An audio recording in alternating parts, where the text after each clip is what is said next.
Mesdames et messieurs, bonjour et bienvenue à ces 13 heures, anciennement célébrées comme journée de la libération à l'entrée anciennement célébrée comme journée de la libération en référence à l'entrée de l'Alliance de forces démocratiques pour la libération du Congo, AFDEL. La date du 17 mai est désormais célébrée sous les signes de la révolution et en mémoire de forces armées de la République démocratique du Congo.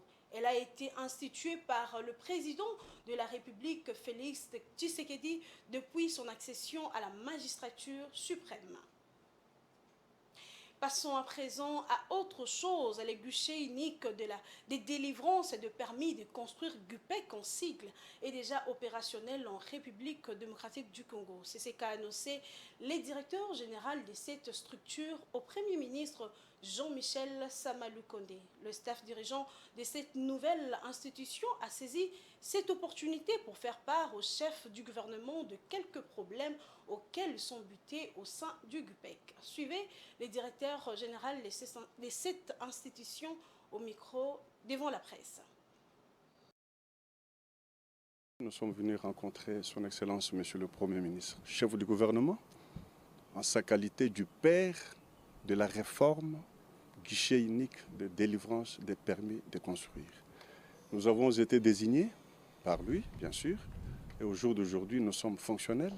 Le guichet unique est déjà opérationnel et que nous devrions venir rendre compte de ce qui a été fait depuis notre nomination jusqu'à aujourd'hui. Et aussi, nous venons également pour solliciter son implication personnelle pour que nos desiderata puissent trouver solution pour l'opérationnalisation optimale sur l'ensemble du territoire national. Je suis très satisfait, madame, parce que j'ai vu que le Premier ministre a une oreille attentive à nos doléances et il nous a promis personnellement de s'impliquer pour que nous puissions avoir ce dont nous lui avons posé comme problème. Le président de la Cour constitutionnelle, Dieudonné Kamuleta, a reçu en audience l'inspecteur général de finances, Jules Lalinguete. Ces derniers étaient venus solliciter l'implication personnelle du président de la Cour constitutionnelle dans la lutte contre la corruption et les détournements du denier public. Après entretien, Dieudonné Kamuleta a rassuré de mener à bon port ces grands dossiers afin de stopper ces antivaleurs. Suivez ces propos recueillis par Patience Lekeke.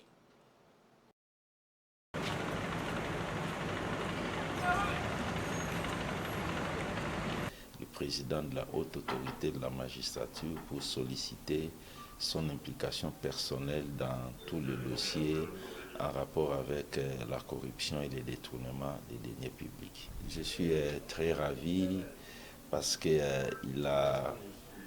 m'a fait part de sa détermination à accompagner efficacement la vision de son Excellence, Monsieur le Président de la République.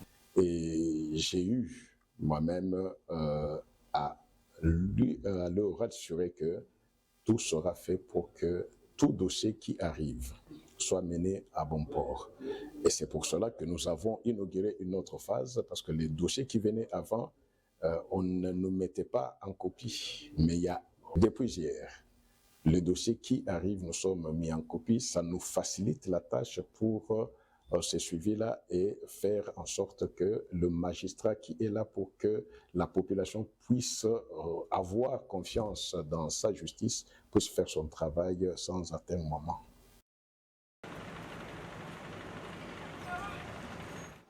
Rendons-nous au Soudan où les affrontements entre l'armée et le groupe paramilitaire fragilisent les activités économiques du pays. Face à une inflation galopante et à la pénurie du carburant, les agriculteurs et les commerçants se tournent vers le marché noir pour s'approvisionner. Suivez nos confrères d'Africa News.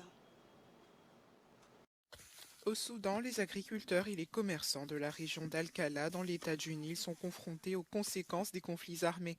Entre inflation, pénurie de carburant et autres conditions de vie désastreuses, les commerçants se tournent vers les marchés noirs pour se procurer le nécessaire.